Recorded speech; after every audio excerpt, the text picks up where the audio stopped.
Tonight they're going to present their story of how they have come full circle from teacher, student, doctor, patient, creatives.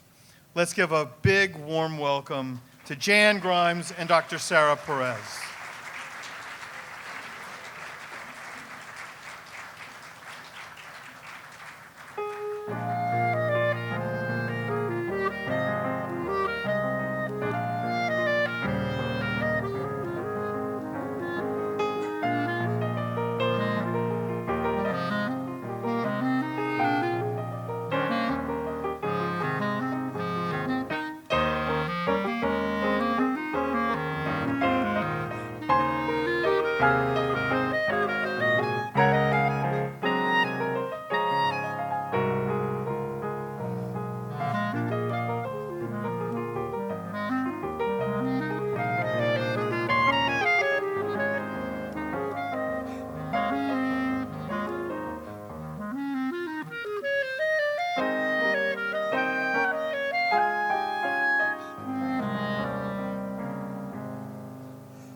Thank you, Steve, and thank you so much, all of you, for coming out tonight. We're so happy to be here.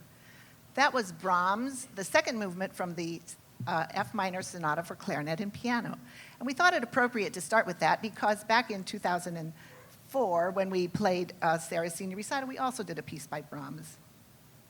As Steve said, we call our collaboration Full Circle because indeed we have come full circle from that performance in 2004 to here we are in 2019. Our mission is to educate people about PD and to give them hope, maybe not hope for a cure immediately, but hope that they can live well. I'm going to give you a short example of what I go through on a daily basis trying to educate people. I was near the end of one of my doses of medication, and I was on my way home, but I just had to stop at the Dollar Tree. I just had to have something. And I thought, well, there aren't many cars there, so I can sneak in and sneak out. Well, I was pretty slow creeping in. And a woman saw me and asked if she could help. I said, well, I have Parkinson's. Could you just hold the door for me? Well, she not only held the door for me, but she said, let me help you. I said, I just need one thing, please. No, let me help you. And then she started to ask me questions. Do you have a family? I said, yes, I have 2 sons, but they're grown and out of the house. Do you have a husband? Yes, he's at home, and we're going to have lunch the minute I get home. Does he know you're out? I go through that regularly. So since 2017, when Sara and I got together, we're trying to shed light on what Parkinson's is and what it's like to live with it. Thank you, Jann. It's a pleasure to be here at the Varsity Theater with you tonight. As Dr. Beck mentioned, I'm Sara Perez, and it's been wonderful getting to know Jann. She's a rock star celebrity. You know, coming through the School of Music, everyone knows who Jann Grimes is. She's a phenomenal musician, and she's become such a great friend, and anyone who knows her, she's one of the most gracious and generous people I've ever met. So it's been a really awesome opportunity being able to play with her. And so Jann has played all over the world, including places like the Kennedy Center and Carnegie Hall. You know, this is obviously a big deal for me being on this stage, but, you know, I wanted to ask you something, Jann. Have you ever played under the light of a sparkling disco ball? Never. So it's a first. It's a huge deal for Jann Grimes, too. So what we wanted to talk about tonight was Parkinson's, and that's what my subspecialty is a movement disorders, which includes Parkinson's. And so Parkinson's affects about 60,000 Americans each year. Those are the new diagnoses. And there's about 10 million people living in the world currently with Parkinson's. And it makes it the second most common neurodegenerative condition, right behind Alzheimer's disease. The typical onset is in the 70s or upper 60s, lower 70s, and it tends to happen more in men than in women. And so I said neurodegenerative. So what does that mean? So it means that cells inside the brain age a little bit faster than the rest of the brain. And so in Parkinson's, the part of the brain that controls motor movements, the basal ganglia, accumulates a protein called alpha-synuclein, which is what we think causes premature cell death. And these cells make a neurotransmitter called dopamine. Neurotransmitter is just a fancy way of saying a chemical in the brain that talks from one part of the brain to the other. And so the low dopamine causes certain symptoms someone might experience. We tend to put them in two different lists of symptoms. One is motor symptoms, and the other is non-motor symptoms. So some of the motor symptoms, the things that people notice about their movements when they have Parkinson's, one is tremor. And it's a specific type of tremor because many people, as they age, get an action tremor. But this tremor is a little bit different. It's at rest, when they're not using their hands. And when they go to use their hands, it goes away. And the tremor can start in an arm or a leg or even affect the chin. The second and third cardinal symptom of Parkinson's are bradykinesia, or slowness of movement, and rigidity, or the muscles get real tight and hard to move. And this can manifest in a variety of ways. Typically, the more repetitive the movement, the smaller the movements get. And some of you out there are probably some musicians. In general, the more repetitive a movement, the smaller it gets, so it's like a diminuendo. Everything's a diminuendo. The handwriting gets smaller. As you write, the voice gets softer volume the more you speak, and even steps. Sometimes it's in the face. People have what's called masked faces, hard to express emotion through the face, and it can even affect the swallowing muscles. So they have some swallowing problems sometimes. The last motor symptom is what's called postural instability. Basically, it's problems walking and balance. So people tend to have a hunched posture and kind of scoot along with the shuffling walk, and they have a tendency to fall. So those are some of the motor symptoms, and this is how we come about the diagnosis. There's no lab or scan that you can get to diagnose Parkinson's. It's through a neurologist's history exam to make the diagnosis. Now, the more interesting symptoms are the non-motor symptoms, which we're learning more and more about. And basically, these are things you can't see, and you might not think are related to Parkinson's. But they can show up 15 years before the motor symptoms. Things like REM behavior disorder. That's where people act out their dreams at night. So normally when we dream in the REM sleep, we're paralyzed. But in Parkinson's, that's removed. and there's punching and kicking and calling out, and the patient doesn't know about it. It's the bed partner that finds out. And they are the ones that report. Other things, the loss of smell is something that can happen 15 years or more before motor symptoms. And then there's bladder issues, constipation, there's insomnia, anxiety, depression, sometimes memory problems, hallucinations. So, and there's even skin changes. So almost every system can be affected by Parkinson's. With that said, not every single person with Parkinson's gets every single symptom. Everyone is different, which makes it interesting and hard to diagnose sometimes.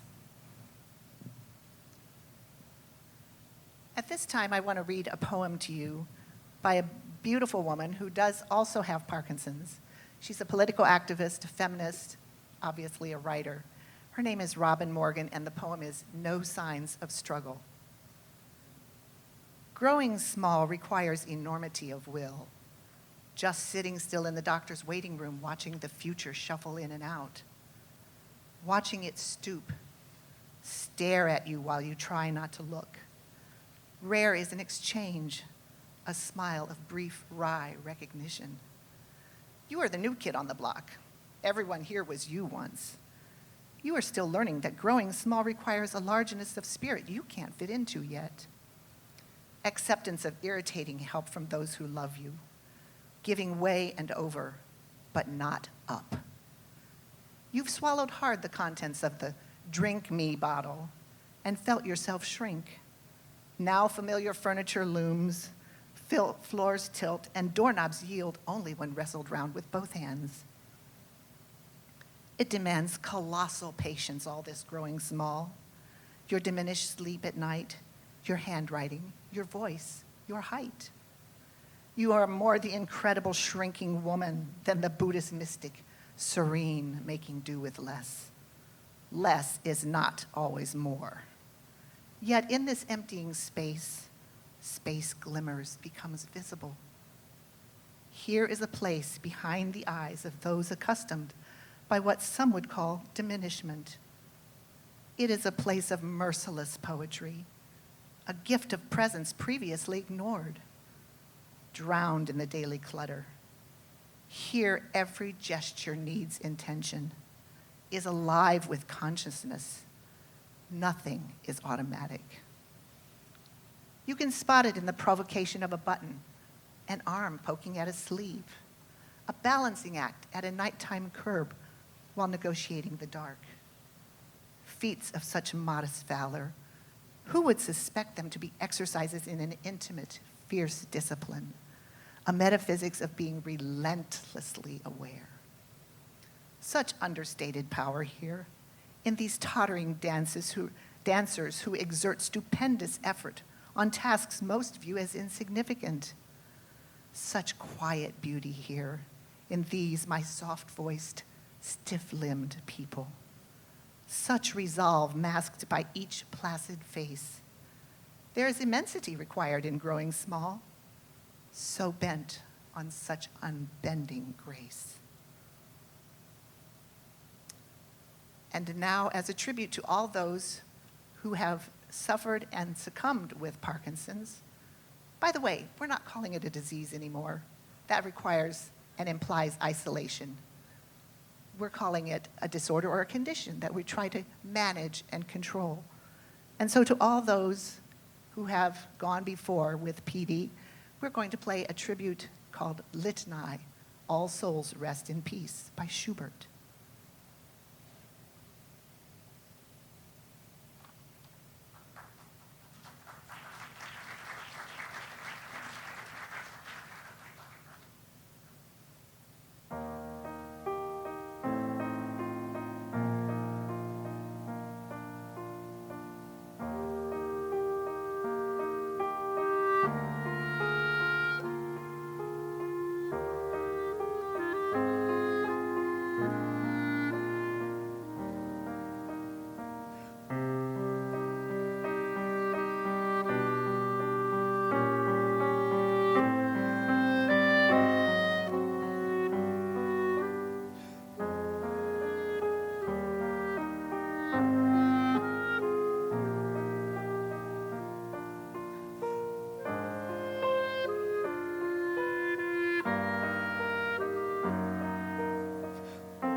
It was the usual day at the School of Music. Lesson on the second floor, lesson on the first floor. A quick faculty dress rehearsal in the recital hall, lunch, and then more of the same in the afternoon. Usual, except that today my left hand was doing crazy things, giving me a lot of trouble with tremolos, trills that sounded awkward and would stop without provocation, and repeated chords that sound positively klutzy. I thought certainly I was just tired, or had I not practiced enough? Surely I needed a vacation. Well, none of those was the answer. Life was taking me in another direction. I made a trip to Houston to the Baylor Medical School, where I was told I had Parkinsonism. I was crushed. I went spiraling into a very dark place, not wanting to know and not wanting to face the reality of the situation. I thought, if I can't be Jann the pianist, who am I? Am I going to disappear? So I started reading. I read a lot. And I read that Parkinson's does change your life. It doesn't necessarily shorten it a great deal, but it does make it a little tougher. That is an understatement. Most people who have Parkinson's don't die with, or they just die with it, but not necessarily because of it. Well, okay, so I was somewhat appeased by that. But here, 13 years since that day, I can honestly say that my life is full and mostly pleasant. And it wasn't by chance. I took hold of the PD and I fought it, deciding to live every moment in the present and right now. Excuse me. If there's one thing that can be said about Parkinson's, it's that it's a designer disease, tailor-made to each person who has it. I've always liked the sound of that. However, that makes it very difficult to treat because symptoms vary from person to person, and sometimes within one person from moment to moment. As the saying goes, once you've met one person with Parkinson's, you've met one person with Parkinson's. So flexibility and planning are absolutely paramount. Flexibility to arrange your schedule so that when your medicine is at its peak, you can go out and expect to look and act somewhat normal. Well, that takes tremendous planning. And medicines as well react to food that you eat and when you eat. So that's a level of planning that is on top of all this other planning. So it takes great flexibility and patience. So things will never be the same for me. But I'm not the only one. Things were not the same for the folks in New Orleans after Katrina. So we're going to play a tune called Do You Know What It Means? Arranged just for us by my all-star husband, Bill Grimes.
I am so fortunate to have Sara as my neurologist because her approach to treatment and the way she listens to me.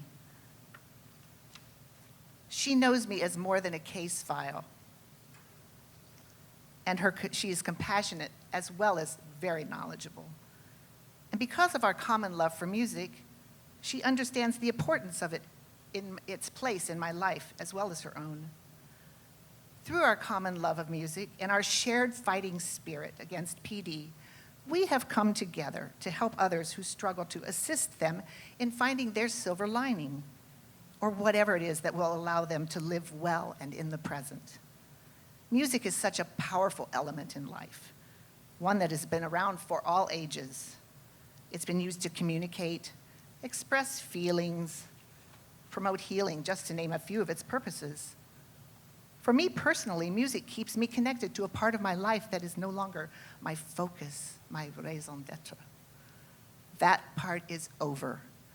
But I can still love the feel of the keys under my fingers on a familiar passage, or helping a student find their way through their repertoire and discover new musical aspects of their pieces.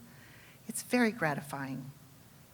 It's noteworthy to point out, though, that the pieces I learned a long time ago, deeply and thoroughly, remain in my brain and my fingers.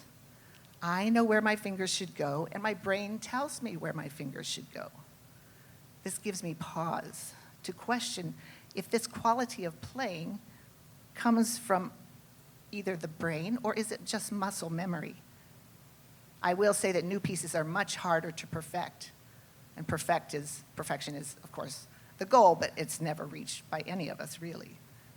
It takes so much more preparation, and it's often hard to predict how my body will react under pressure or stress, kind of like this minute.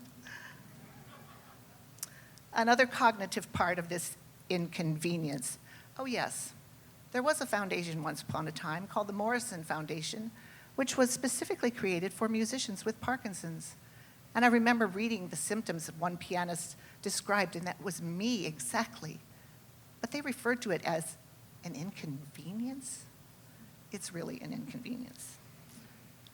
I should point out, though, that I've also been affected by my recognition of pitch and rhythm. I've always had absolute pitch, the ability to identify a note with no source of reference. Now, however, I am consistently wrong by a half step sharp. So I guess I can just say, guess my note a half step sharp and go down. Maybe I'll be right then, I don't know. So it just reminds me that everything with Parkinson's has to be done with intent and extreme concentration. So let's face it, Sara and I are here speaking and playing for you because of that close connection with music. It's been shown to have such a healing power, a salve for the souls, and also for our brains. In fact, listening to or playing music often releases that familiar and much desired elixir, dopamine. We first met years ago playing music at a very high level for her senior recital. As you were told earlier, I was her faculty accompanist and she was the clarinet soloist. Now those roles are reversed. We have a symbiotic relationship. I can't imagine how bad my symptoms would be if I hadn't had this musical retreat, this oasis, this place where I can go to remember how I used to play and try my best to repeat it, although without the added pressure of public performance and scrutiny, that constant striving for perfection. Well, there's a little struggle going on in this next piece we're going to play. It's Schumann's Fantasy Piece No. 2. And the struggle is between the clarinet and the piano, of course. Piano's beats are divided into triple subdivision, and the clarinet in duple. There is a lovely little, if you will call it, a soft shoe middle section, where we come together and are in quite harmony. But then the struggle returns until the end.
That's good, huh? That's great. So while there's no cure yet for Parkinson's, there are many symptomatic treatments. So basically, we have many medicines to help people suffer less with Parkinson's. Oftentimes, it's very hard to find a regimen that works for somebody. As Jann mentioned, everyone is different, and then within one day, someone can fluctuate with their symptoms. So many times, by the time someone has Parkinson's, say 8 or 9 years, they're typically on a medicine regimen consisting of 3 or 4 medications taken 3 or 4 times a day. And within that window between medicines, people can experience downs and ups. So if they don't have enough dopamine, they're stiff and slow, can't move. And then if they have too much dopamine, they have what's called dyskinesia or extra wiggly movements. If any of you have seen Michael J. Fox on TV and he looks restless, that's what dyskinesia looks like. And so it varies from day to day. My goal as a physician is to find out what's bothering the patient the most, what is getting in their way of living well. And we address that, and then I also address what's the most dangerous thing, which might not necessarily be what's bothering them the most. And then my whole goal really is to get people to exercise, to feel well enough to exercise. We know that exercise is what's called a disease-modifying therapy, which means it slows the progression of Parkinson's. It's also been shown to protect people from Alzheimer's and other neurodegenerative disorders. So exercise is of utmost importance. So we're in a current search for the cure, and one of the main organizations that funds research is the Michael J. Fox Foundation. Thus far, they have raised over $800 million looking for a cure for Parkinson's. With so many brilliant minds on the case, it's only a matter of time.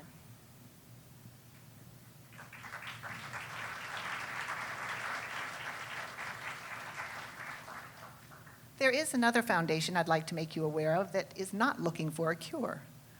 But in contrast, they're looking for ways, and they have found many wonderful ways of helping patients live well with Parkinson's. I happen to be an ambassador for the Finney Foundation. Finney, for those of you who don't know, was a fantastic championship cyclist. He won 2 Tour de France and was a bronze medalist in the Olympics. He's had Parkinson's for 19 years, and I personally saw him do 2 cartwheels in February. So he's a testimony to the exercise regimen. I do want to mention, you may have seen a table out front with some information about the Finney Foundation and all the things that they offer.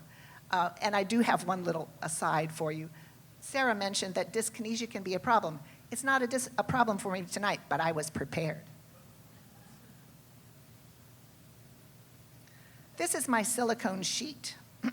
It keeps me on the bench should I start to wiggle, and I don't want to slide off, but this will keep me. Now you know one of my life hacks. Okay. Between Jann and Bill, they have tons of life hacks in their house. We actually did a whole presentation on life hacks at a Parkinson's support group meeting, just creative ways to kind of help, non-medicinal ways to help with some of the challenges Parkinson's presents. It's just a testament to their creative spirit. But whenever I give someone the diagnosis of Parkinson's, generally they respond in 2 ways. One, unfortunately, is to withdraw from their previous life completely. They feel ashamed. They feel like they're a burden. And slowly they just diminuendo out of life.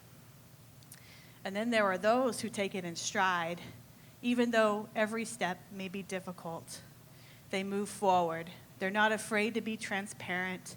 They're not afraid to ask for help. And it kind of brings forth something important for everyone, is our need for transparent relationships, our need for each other. And I think this is a wonderful thing to share with you guys, is that we all need to be transparent with each other and embrace the relationships that we have. it takes a great deal of courage to live well with Parkinson's. As with all negative situations, I like to hold out hope for improvement, or at least minimal worsening. And so it is with Parkinson's. I regard my journey through PD as a distilling of who I really am, a filtering out of the needless or harmful activities, things, or even people in my life. It's time to focus on what's really important and make the most of every moment in those pursuits. I have faith that whether or not a cure or just a way to stop PD is found, I have a better life now and will in the future than I did before my diagnosis. By now you're saying, is she crazy? Maybe yes, but I can tell you that PD has taken me off the stress track and put me in a place where I can appreciate the many joys in life. Sure, I miss my professional career as a pianist, but I've also found time to nurture my talents, the other talents that I put aside for my career as a pianist. So I have faith that the remainder of my life will be spent cherishing my family and friends, my talents, and all my God-given gifts. My mantra remains, I have Parkinson's, but Parkinson's doesn't have me. And looking, thank you. And looking back through this distillation process, I can honestly say that I rather like the person I'm distilling into. Again, thank you so much for having us here today and listening to our story. Please use tonight as an impetus to reach out to someone you know with PD or any chronic illness and help them to see the value of their life in this complex journey. For our closing piece, we'd like to play a landmark piece in the clarinet repertoire called Premier Rhapsody by Debussy. Don't worry, we're not going to play the whole thing. It's a piece for clarinet and orchestra. I'm the orchestra, reduced. So we've reduced the entire piece. I hope you enjoy it, and again, thank you so much for having us.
Thank you.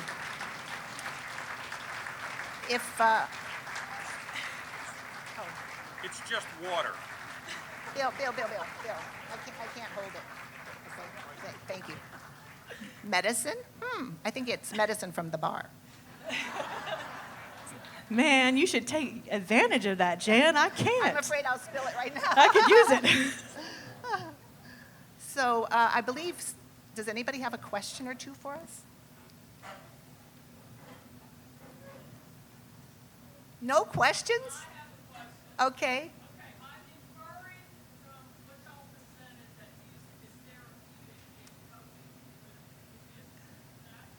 She's asking, she's inferring that, that music is therapeutic in this condition. And I have to say that I believe it is, and I'll tell you why. When I'm practicing and things are going great, sometimes I can blow past my dosage time by an hour or an hour and a half and never know it and just keep playing. And then all of a sudden, though, when I do stop and I realize, my brain says, you're not supposed to be able to move. And I go, so the... Yeah, well, the brain really, it has so much to do with the symptoms too, and just managing the stress, managing the pressure, you know, the medicine and the brain, yeah.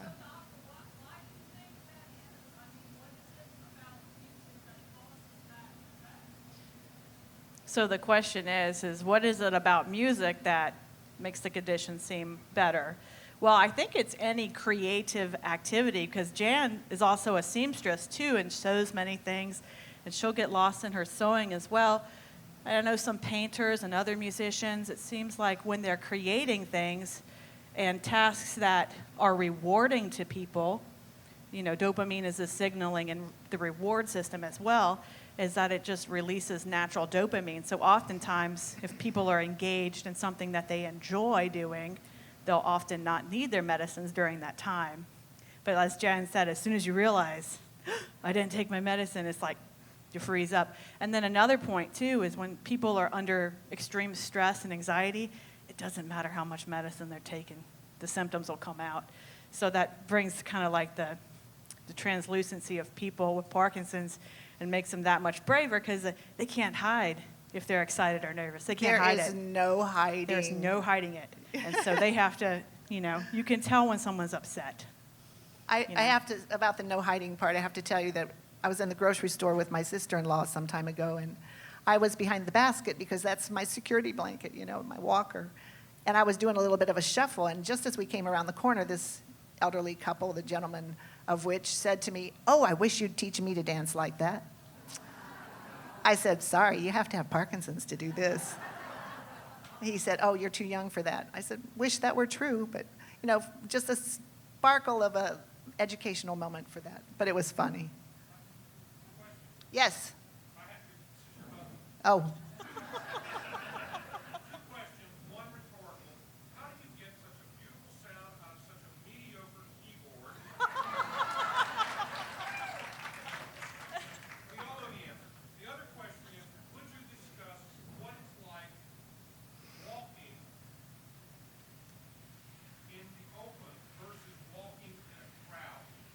Oh. Well, yes, with Parkinson's, anytime I see a barrier, I mean, it could be a threshold of a doorway, I stop. I have to plan how I'm going to get through that doorway. But as Sara will say, there are many helps to this. There are tiles we can put on the floor that look like footprints, and I can just put my feet on those and walk like anybody. Or I can tell myself, put your left foot right there, and then put your right foot there and the left foot there. I can't walk and talk at the same time anymore, but it does help, and I have to think with each step, actually. And about closed-in spaces, navigating, I can't make instant changes in my direction. I have to plan where I'm going to walk, and if somebody should step in front of me and interrupt my stride, it's over. I got to start the planning again. It's very frustrating. Yeah, we went to New York. We've done that, and it was very frustrating to have to navigate through crowds, and slow. That's called freezing of gait. The legs just get stuck to the floor, and then oftentimes people have external cues to unfreeze themselves.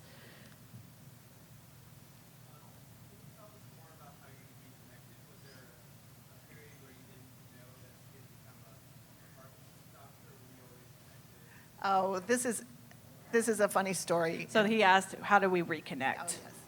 Okay, ladies, you'll appreciate this perhaps more than some of the men, but Bill and I were speaking at the Louisiana Federation of Music Clubs, and we had done the healing power of music, talking about Parkinson's.